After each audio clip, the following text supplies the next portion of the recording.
So I want you to take a second and just think about human history for a minute. Right. And I don't mean, the dates and the names of the kings or whatever. I'm talking about the actual mechanics of how we have tried to organize ourselves as a species. Yeah, the systems we build. Exactly, because if you look closely, human history is essentially this massive graveyard of political systems. Oh, absolutely. I mean, we try a monarchy, right? And it turns into a despotic nightmare, so we have a bloody revolution. Naturally.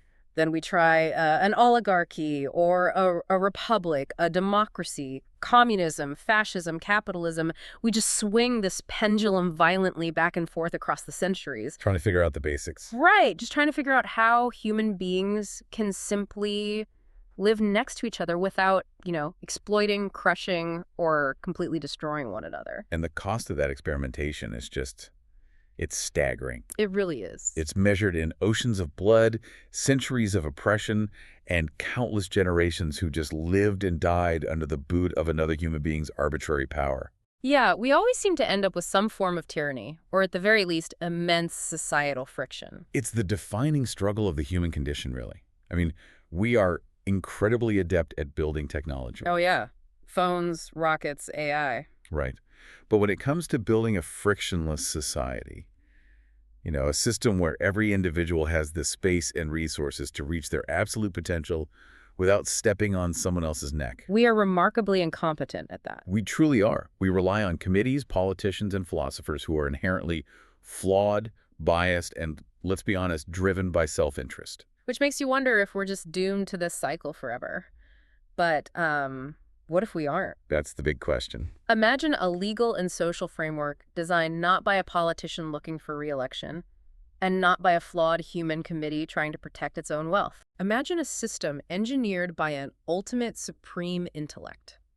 I am talking about a constitutional blueprint engineered with such absolute mathematical precision that its primary foundational goal is to completely and permanently eradicate human tyranny in all its forms. Wow. Right. A system designed to completely bypass that entire bloody, chaotic, centuries-long process of human trial and error that we just talked about. And just hand humanity the finished blueprint for a perfect civilization. Exactly. Right? It is perhaps the most provocative thought experiment you could possibly engage in. For sure. As humans, we are so accustomed to the messy, arbitrary nature of lawmaking. We like things to be debated in parliaments, Yeah. heavily lobbied, amended, compromised, until literally nobody is happy. Right, the classic legislative process. Exactly. So the very idea that the optimal societal structure might not actually be up for debate, that it might be an objective reality, much like the laws of physics, just waiting to be downloaded and applied well, it fundamentally challenges everything we assume about politics and human governance. And that profound challenge is exactly what we are exploring today. Welcome to the deep dive. Glad to be here. We are unpacking a massive, fascinating stack of translated notes, lectures, and writings detailing the work of Allama G. Parwez. A very dense stack of notes. Extremely dense. Specifically, we are going to look at his incredibly rational, highly structural analysis of what he calls the Quranic social order. And we're focusing tightly on his interpretation of the first 8 verses of Surah Al-Imran. But before we dive into the architecture of this framework, we really need to draw a very clear boundary around what we are doing here today. Yes, this is vital. I'm glad you brought this up. It's crucial for the listener to understand. We are exploring a highly specific, intellectually rigorous framework that actively deconstructs and challenges a massive amount of traditional Orthodox religious dogma. Right. We are not here to take sides in a theological debate. We are not endorsing a specific religion, and we are certainly not pushing any kind of political ideology onto you. Absolutely not. Parwez's framework is controversial precisely because it demands a total paradigm shift. Our sole mission today is to impartially map out this fascinating blueprint. We are just looking at the mechanics. Exactly. We are going to examine the arguments presented in these sources on their own terms, just to understand the sheer structure of the system Parwez is proposing. That framing is essential, because what Parwez does in these texts is completely reimagine the function of ancient scripture. Completely. He does not treat the Quran as a book of magical spells or mystical rituals or a ticket to some metaphysical afterlife. Right, which is the traditional view. Yeah, but he approaches it as a dynamic, scientific, and strictly socioeconomic system of statecraft. In his analysis, This text is a constitutional document meant for the practical administration of human civilization. Okay, let's unpack this. Because if we're transitioning from the idea of traditional religion to constitutional statecraft, we have to start at the absolute bedrock of any constitution. Right. Sovereignty. Who is actually in charge? Who has the right to make the rules, and what does that mean for your personal freedom? The foundational question. According to Parwez's analysis of Surah Al-Imran, this entire monumental system begins with just 3 letters: Alif, Lam, Mim. Yes. Now, if you grew up around traditional interpretations, you usually hear these referred to as the mysterious letters. Right, the unknowable letters. Yeah, they are often treated as this mystical code that human beings just aren't supposed to understand. The traditionalist view often stops right there at the mystery. They essentially argue that only the divine knows what those letters mean, and humans should just recite them for, spiritual blessing. Without actually knowing what they're saying. Exactly. But Parwez's rational framework completely rejects that premise.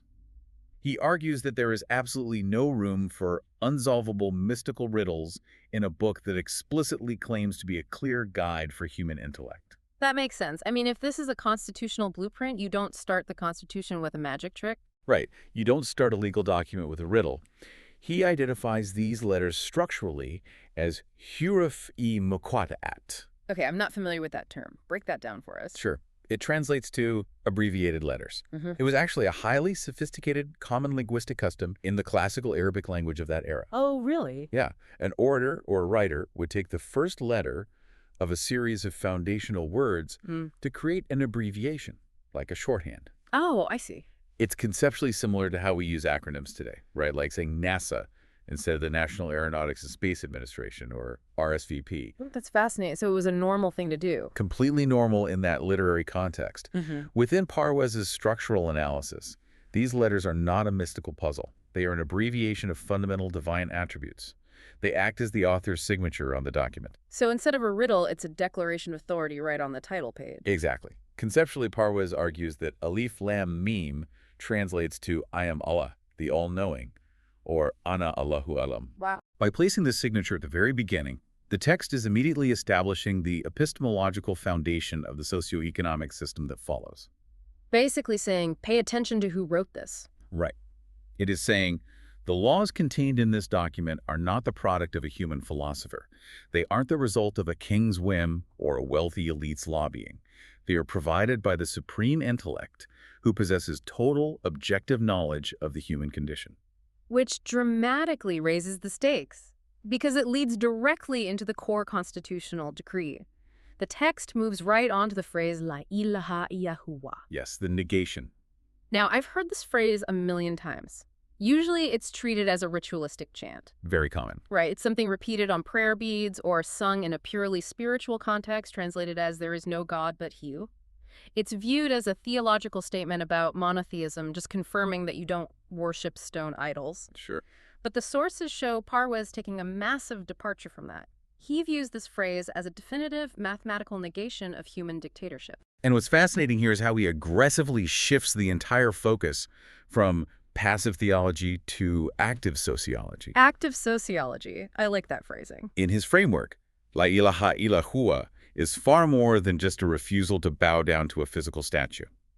Let's be honest, modern humans aren't really struggling with the temptation to worship carved pieces of wood anyway. No, not really. I don't know anyone tempted by a wooden idol. Right. Parwez argues the real idols of human history are other humans who claim the right to rule. Oh, wow. Yeah. This phrase is a constitutional decree that systematically eradicates all forms of human sovereignty and subjugation. It mathematically negates the right of any human lawgiver to hold arbitrary dictatorial power over another human being. Let's stop and really look at the mechanics of that. Because if you strip away the right of any human to rule another human, you are addressing the root cause of every war and every systemic injustice in history. You're cutting it off at the source. The sources point out that human interactions, when left to arbitrary human rule, inherently and unavoidably lead to oppression. It doesn't matter how benevolent the dictator claims to be. They always claim to be benevolent. But because humans are driven by subjective desires, self-preservation, and limited knowledge, one person's desires will always, eventually, trample another person's rights. That is the inevitable friction of human sovereignty. The subjugation of humans by humans, whether it's a king taxing his peasants into starvation, a corporation exploiting its workers, or even a majority voting to strip the rights of a minority, is the ultimate source of tyranny. Right.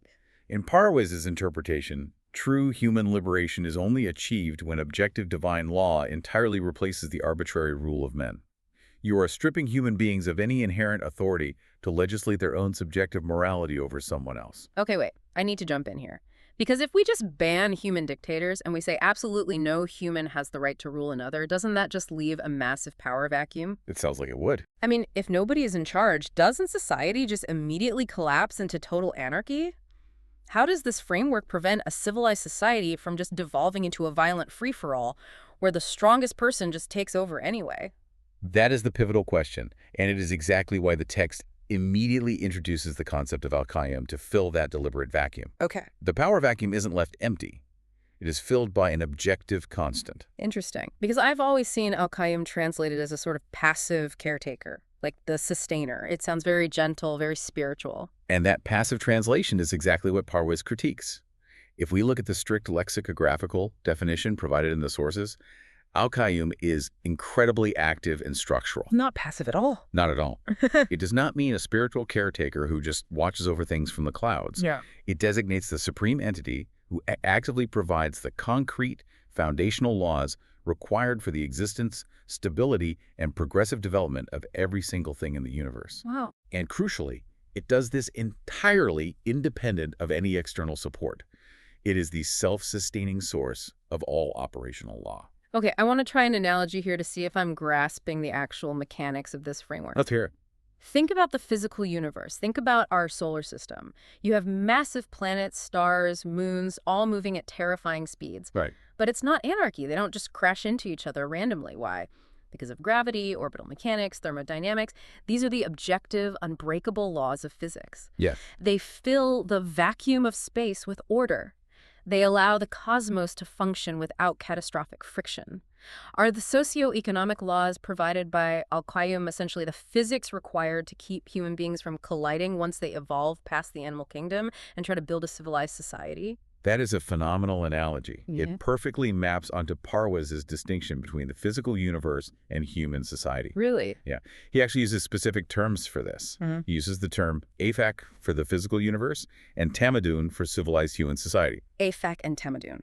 Got it. The physical universe operates flawlessly because it has absolutely no choice but to obey the physical laws of al-Qayyum. Right. An apple cannot choose to defy gravity. Exactly. But humans have free will.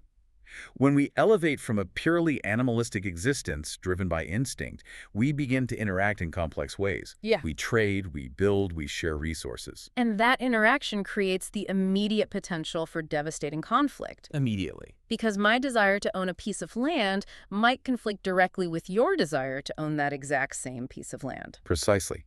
The laws of al-Qayyum act as the social physics designed to ensure those complex human interactions happen without destructive collision. They're the guardrails. Yes.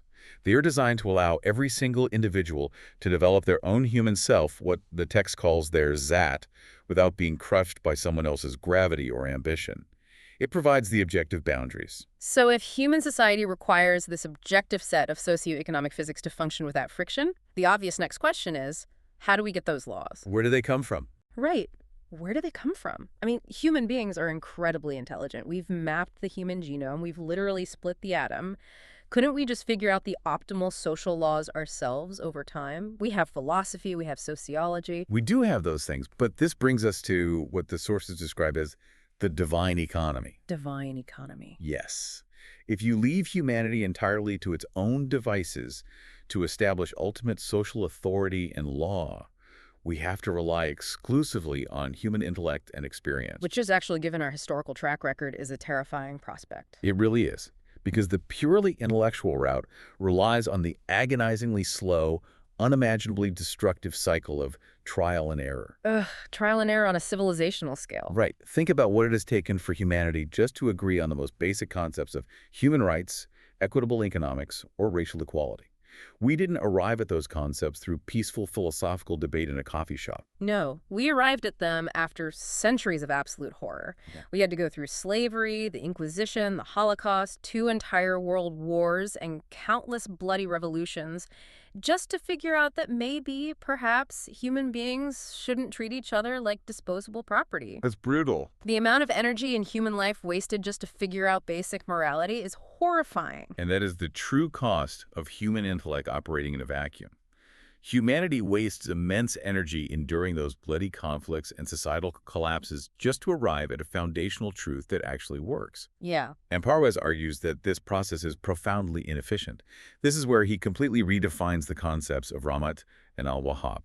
Let's look at those terms, because usually Rama is translated as mercy and Al-Wahhab as the ultimate giver. Right. In traditional sermons, these are always framed as emotional attributes of God, like a father figure in the sky who feels pity for us and gives us spiritual blessings or forgiveness because he is merciful. But in Parwez's rational framework, all that emotionality is stripped away. Yeah. These terms represent an economic reality. Economic in what sense? They are about efficiency and survival. Divine revelation, or wahi, acts as the ultimate necessary shortcut for human evolution. A shortcut. Yes. God, functioning as al-Wahhab, defined here as the giver who expects absolutely no compensation or return, bestows wahi specifically to bypass all that bloody evolutionary guesswork. So Rama isn't a feeling of pity. No, it is the practical provision of the blueprint. It's an act of immense efficiency.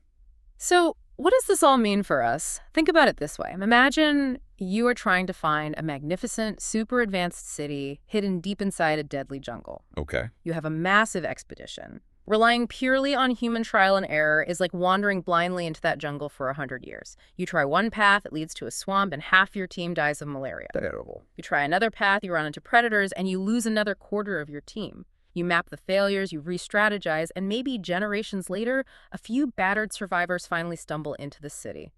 That is human history. That is the ultimate cost of trial and error. But wahi revelation is like someone simply handing you a GPS device with the exact flawless coordinates to that city before you even enter the jungle. Exactly. It instantly provides the perfect route. You save centuries of wasted energy, and nobody has to die in the swamp of a failed political experiment. Societies that choose to align their constitutional statecraft with the objective principles of revolution achieve rapid, frictionless advancement. Because they have the map. Right. They possess the capacity to complete in mere days or years what would otherwise take humanity centuries of blind wandering and profound suffering to achieve. It is the ultimate evolutionary advantage. Okay, I have to push back here. Sure. Because I am really stuck on this GPS analogy. If the destination is already pre-programmed by the supreme intellect and the route is perfectly mapped out, where does human free will fit into this? That's a fair question. If we are just handed the absolute truth, are we just supposed to be mindless robots executing divine code? It sounds like we're just passive passengers in this frictionless society. Doesn't that framework render human intellect completely useless? It sounds a bit dystopian to me, to be honest.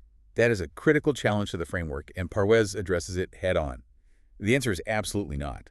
The framework does not render the intellect useless. In fact, the intellect is the singular, indispensable tool required to actually make the system work. How so? To use your analogy, the GPS gives you the destination, and it gives you the objective coordinates. But a GPS doesn't clear the brush. It doesn't build the roads. You still desperately need human intellect to read the map, understand the specific terrain of your era, design the vehicles, and construct the actual infrastructure to get there.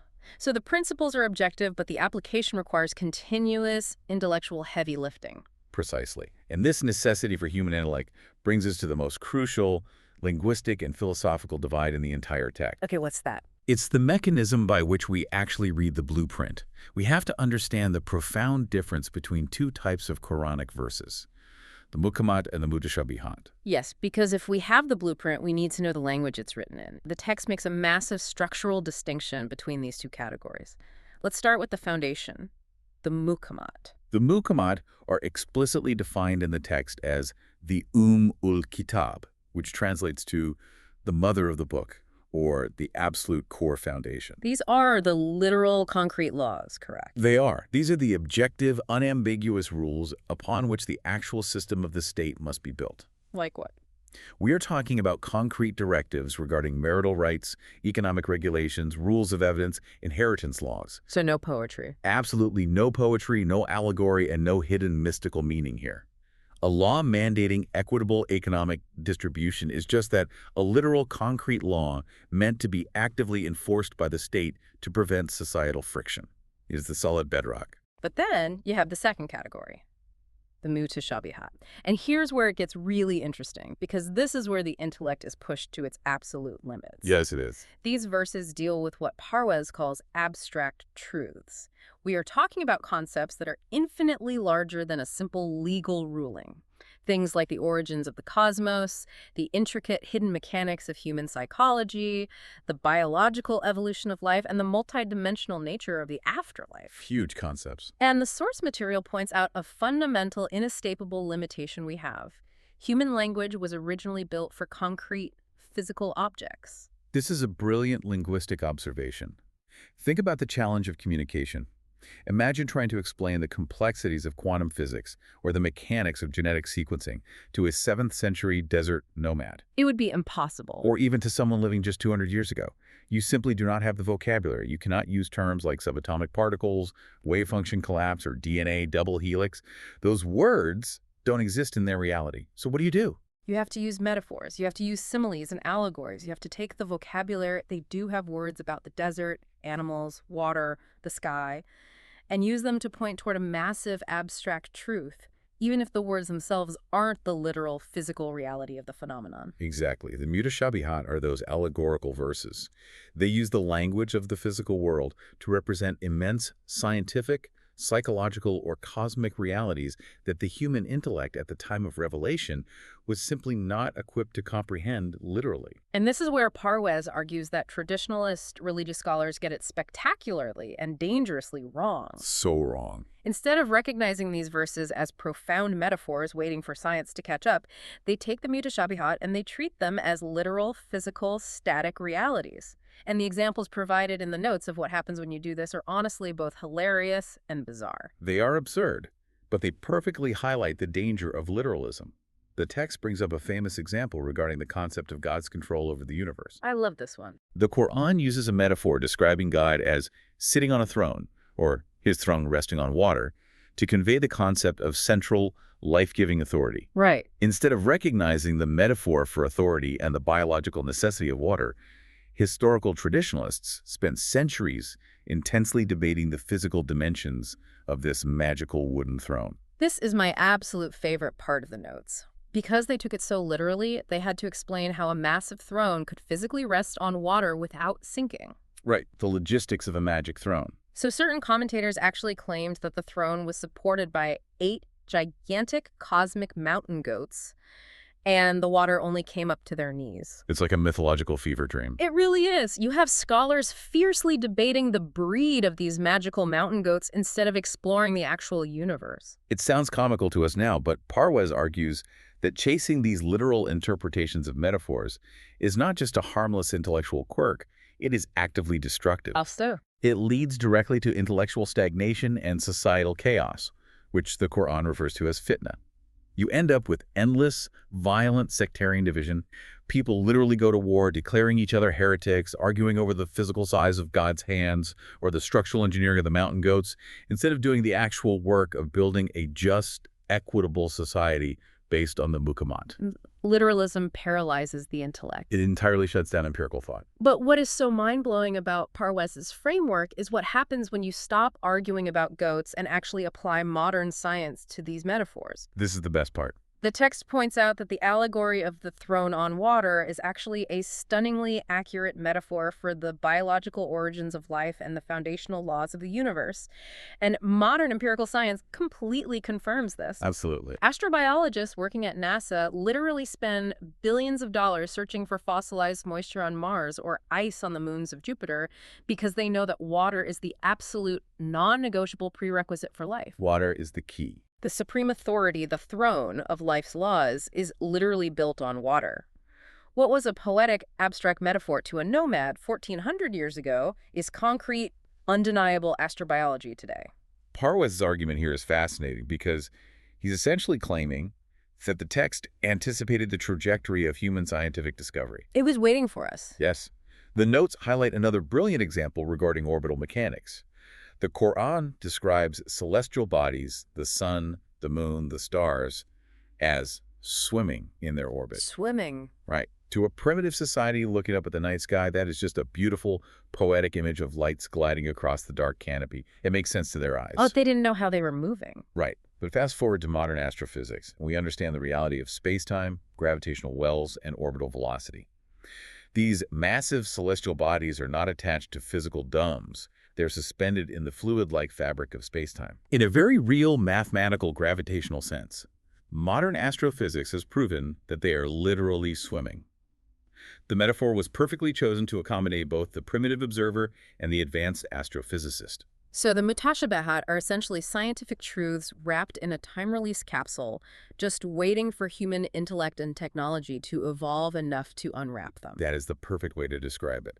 And this realization requires a complete redefinition of the concept of tawil. Let's talk about tawil. In traditional religious circles, tawil was often misused to mean an arbitrary, subjective interpretation.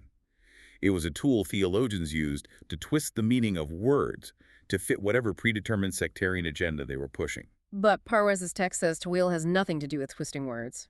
He argues it actually means the ultimate consequence, or the final, concrete realization of a truth. Yes. Tawil is the progressive, continuous lifting of the metaphorical curtains over centuries of human effort. It is the process of an abstract truth finally becoming a concrete, observable reality. And the text asks a vital question: who is qualified to do this lifting? Who does the tawil? And the answer is not the traditional priest. Right. The Quran assigns this task to the Rasikhoon fil ilm, a term that translates to those who are firmly grounded in knowledge. Let's be very specific about who that is in this framework, because the religious scholar of Parwez's system is not a guy sitting in a dimly lit room in a robe debating how many angels can dance on the head of a pin or memorizing ancient debates about mountain goats. Not at all. The Rasikhoon fil ilm are the intellectuals, the empiricists, the scientists, and the researchers. Exactly. They are the astrophysicists mapping the cosmos. They are the quantum biologists unraveling DNA. They are the psychologists and sociologists using hard, empirical data to understand human behavior. The framework demands continuous, rigorous research into the physical universe, which it calls the afaq, and the human psyche, the anfus. It is the ultimate integration of science and governance. The pursuit of empirical science isn't just a side hobby, it is elevated to a constitutional mandate. You have to do it. You cannot properly administer the state or understand the depths of the blueprint without a thriving, advanced scientific community. That is the dynamic, ever-evolving nature of the Quranic system. It is not afraid of science, it demands it. It requires humanity to continually explore the universe, to unlock its ultimate realities, pulling the metaphors down into the realm of concrete understanding. It's a really powerful vision. Okay, this architectural vision is incredibly compelling. We have the concrete laws, the Muhkamat, to build the foundation of the state. We have the method to decode the complex metaphors, empirical science, and tawil. Right. But this brings up a massive, unavoidable problem regarding human behavior. Human element. Yeah. What happens if a society or an individual looks at this flawless, frictionless blueprint, understands it, and simply says, no thanks, I like my power, I like my wealth, we are going to do it our way? And they rebel against it. Exactly. This leads us to the law of causality and what Parwez presents as a total ground-up rebranding of the concepts of crime and punishment. A radical rebranding is desperately needed here, according to Parwez, because the traditional religious paradigm has done immense psychological damage. How so? Over centuries, tradition has essentially created an image of God as a highly emotional, unpredictable, and frankly, vindictive police officer sitting in the sky, just waiting to torture people who break his arbitrary, confusing rules. Right. It's the ultimate fear-based compliance. If you don't perform the exact right ritual, or if you don't say the exact right words in the right language, God gets furiously angry and throws you into a pit of fire. It's an extortion racket, essentially. But Parwez argues forcefully that the God presented in this constitutional blueprint is entirely devoid of human-like emotions. God does not get mad. No. This completely and fundamentally changes the definition of two massive concepts that have been used to control people for centuries, kufr and azab. Let's start with kufr. Traditionally, this is simply translated as disbelief. If you don't verbally profess the right theology, you are a disbeliever. You are guilty of kufr. But if we look at it rationally, within the context of a socio-economic state, mere verbal disbelief is irrelevant. It doesn't affect the state. Right. Parwez redefines kufr not as a failure of theology, but as a practical material rebellion against life-sustaining laws. It's not about what you say you believe. It is the active, deliberate rejection of the objective socioeconomic laws that are absolutely required for a society to function equitably. So it's an action, not a thought. Exactly. A society that hoards wealth, exploits its workers, and denies basic human rights is committing kufr, regardless of how many times its citizens pray or what religion they claim to follow. It is treason against the physics of society. Yes. And that brings us to the consequence of that treason, azab. This word is universally translated in traditional texts as wrathful torture, a divine punishment, or some sort of mystical curse sent down by an angry deity to smite the wicked. Here's where Parwez introduces the unbreakable law of causality, what he calls makafat yamal. In this framework, azab has absolutely nothing to do with revenge or divine whim. What is it then? Azab strictly denotes the destructive, inherently painful, and entirely natural consequences of violating the objective laws of nature or society. It is pure cause and effect. Think about it like putting your bare hand into a roaring fire. If you thrust your hand into the flames, you are going to suffer agonizing pain. But the fire doesn't hate you. The fire isn't angry with you. Exactly. The fire doesn't have an ego that you offended by not respecting it. Getting burned is simply the natural, unavoidable consequence of ignoring the objective physics of heat and human biology. Is that how Parwez's framework views societal collapse and punishment? That is a perfect, exact parallel. The consequences of social actions are just as objective as the consequences of physical actions. Okay. If a society rejects equitable economic laws and instead embraces unchecked exploitation, corruption, and the concentration of wealth, which, as we established, is kufr, that society will naturally, inevitably plunge into chaos, violent crime, poverty, and eventual collapse. It will burn itself. Yes. That collapse, that suffering, is the azab. The suffering isn't a magical curse. It is the logical, mathematically certain outcome of flawed, human-made policies colliding with reality. But wait, if everything is just cold cause and effect, how does Parwez explain the really harsh language in the text? Yeah. Because the notes mention words like aziz and zuntikom. Yes, those are strong words. Now, aziz is defined as having the supreme power to actually enforce these laws, so the blueprint isn't just empty philosophical preaching. The state has teeth. Right. But zuntikom, traditionally, I have always seen this translated as vengeful or lord of retribution. That sounds incredibly emotional and terrifying. It sounds exactly like the angry sky cop we just dismissed. It does sound terrifying in the traditional translation, but this is where Parwez's linguistic archaeology is so vital. He unpacks the specific, ancient Arabic root of the word zuntikom. What does the root mean?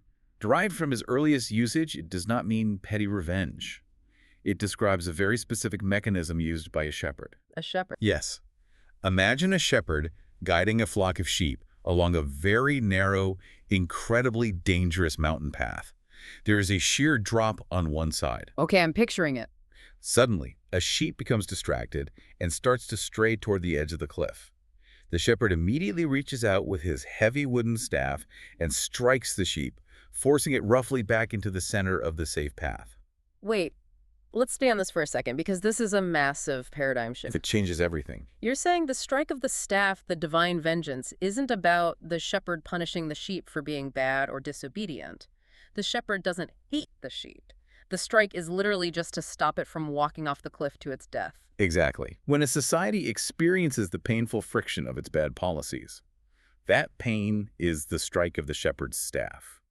It is a diagnostic warning that you are near the cliff edge. Ethics and morality in the system are not based on the paralyzing fear of arbitrary punishment in the afterlife.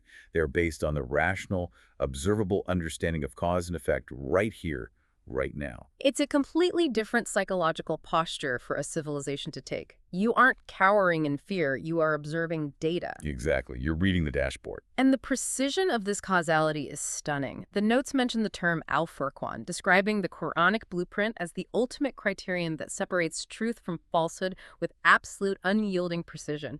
And the analogy the text uses is that it separates truth from falsehood like a fine-tooth comb parting hair flawlessly. And if you've ever tried to part hair perfectly, you know that a single hair out of place ruins the entire line. It does. That is how precise and unforgiving the natural laws of cause and effect are.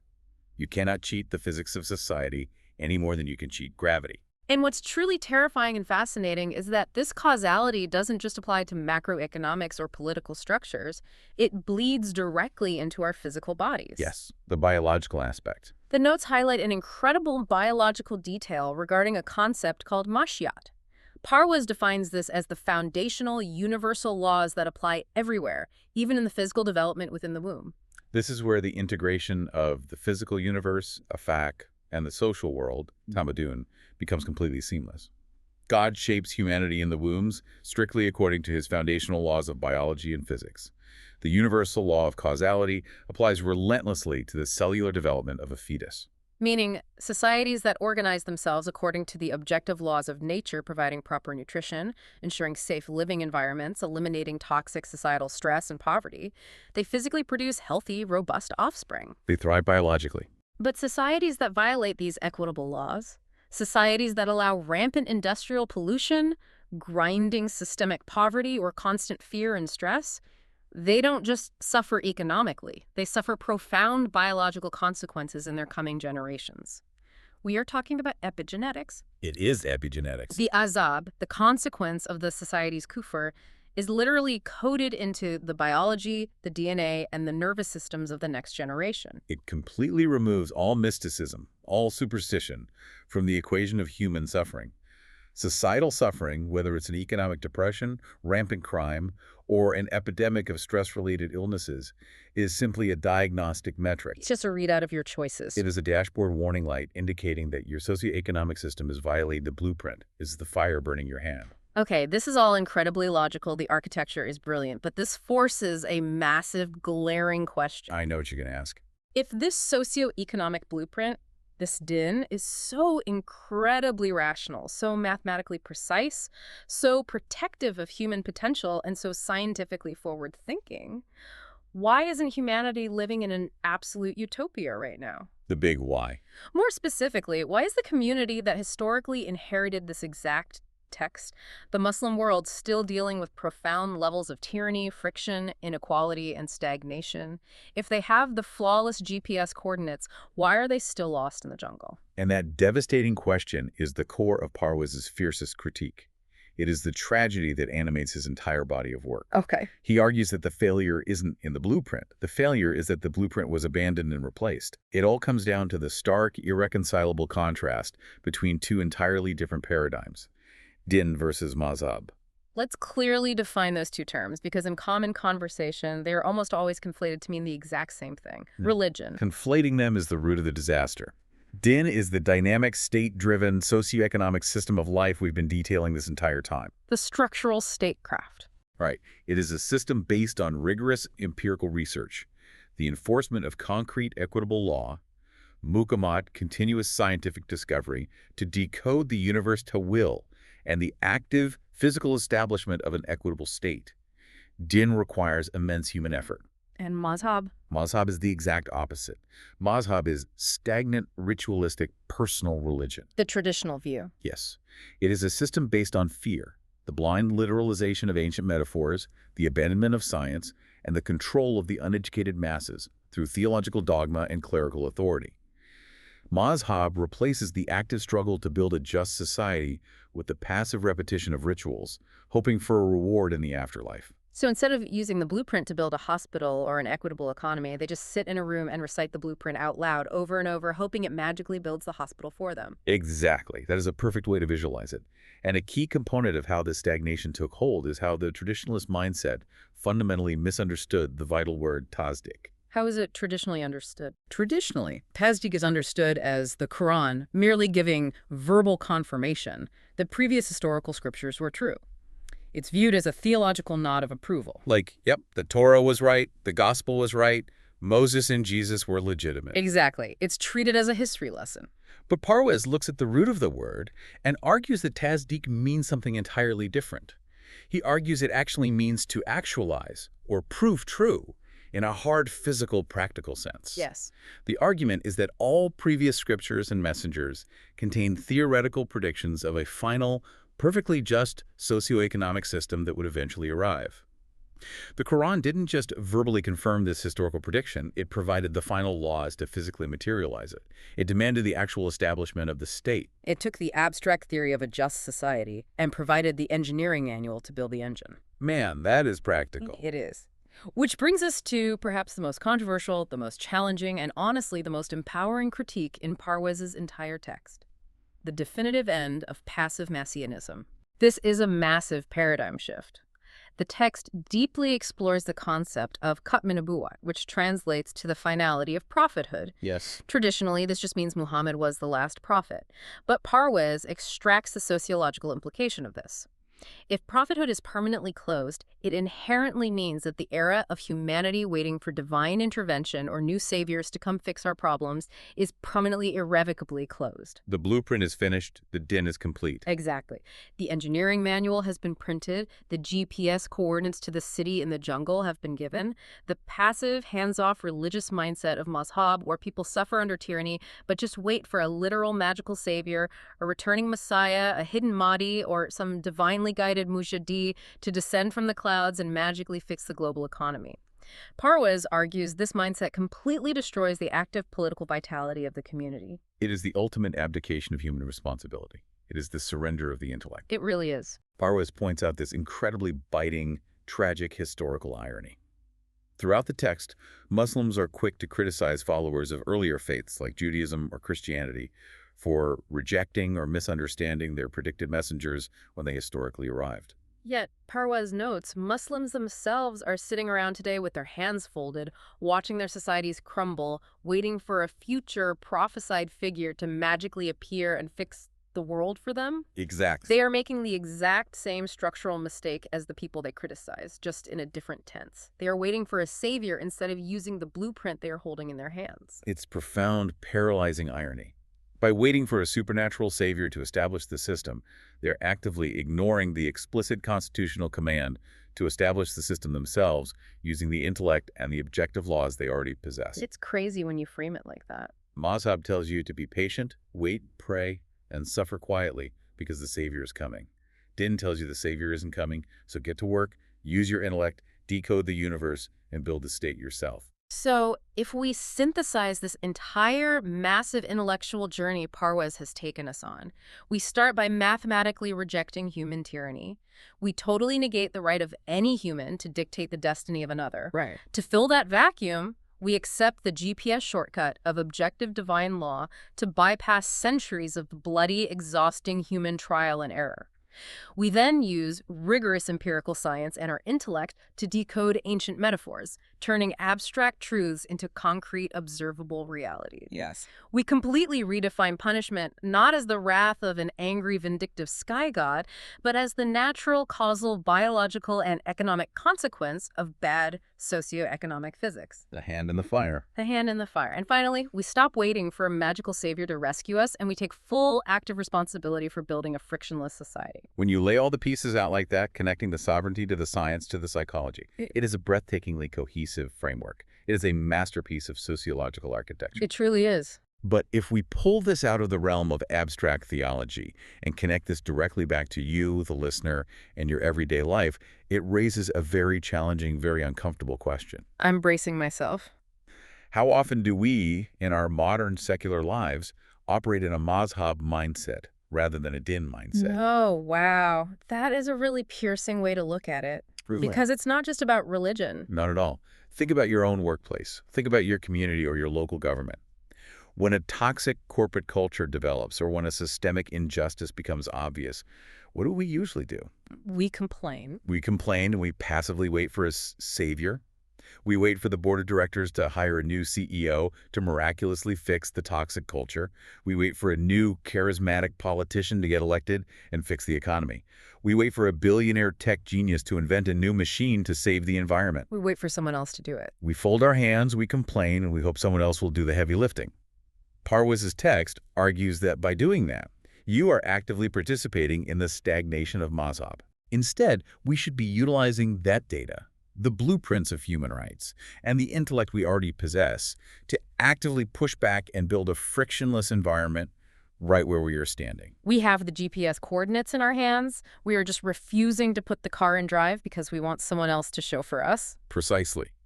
We Yep. constantly choose the easy comfort of waiting over the necessary friction and labor of building. Well, I want to leave you, the listener, with one final, deeply mind-bending thought to mull over, inspired by our discussion on the Mutashabihat, the Allegories. Okay. We talk about how the ancient metaphor of thrones resting on water actually mapped perfectly onto modern astrobiology, and how swimming stars mapped flawlessly onto the complex physics of orbital mechanics and spacetime. Right. They were brilliant scientific metaphors just waiting for human technology and intellect to finally catch up. Exactly. So extrapolate that forward. What if the ancient, seemingly mystical, highly poetic descriptions of the afterlife or the soul or human consciousness found in these texts aren't just fairy tales or poetic imagery designed to make us feel better about death? That's a big what if. What if they are actually incredibly precise, literal descriptions of psychological realities or even higher dimensional quantum mechanics that our current 21st century science is simply too primitive to understand yet?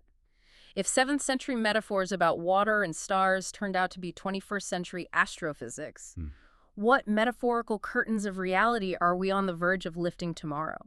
That is a phenomenal, dizzying question to ponder. The empirical science of the self-theanthus might just be waiting for its own quantum leap. We might not need magic. We might just need a better telescope for the soul. Thank you for joining us on this deep dive into the source material. Remember, the GPS coordinates are already in your hands. It's time to stop waiting for a rescuer and start building the city.